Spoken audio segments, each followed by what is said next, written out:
കേരളത്തിന് പുറമെ world wide box ഓഫീസിൽ തകർത്താടുകയാണ് ഗൗതം വാസുദേവനോൻ മെഗാസ്റ്റാർ മമ്മൂട്ടിയെ നായകനാക്കി സംവിധാനം ചെയ്ത Dominic and the Ladies' bus.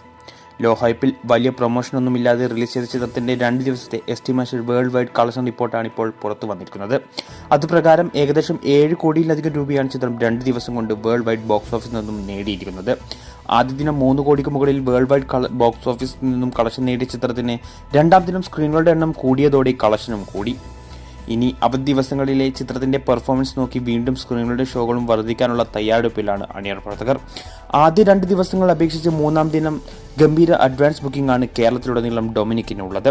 മാത്രമല്ല, നാളെ അവധി ദിവസം കൂടിയായതിനാൽ എന്ത് സംഭവിക്കുമെന്ന് കണ്ടു തന്നെ അറിയാം. മമ്മൂട്ടി ഡൊമിനിക് എന്ന കഥാപാത്രമായി വേറിട്ട പ്രകടനം കാഴ്ചവെച്ച ചിത്രം മലയാള സിനിമാ പ്രേക്ഷകരുടെയും ആരാധകരുടെയും പ്രിയപ്പെട്ട ചിത്രമായി മാറുകയാണിപ്പോൾ.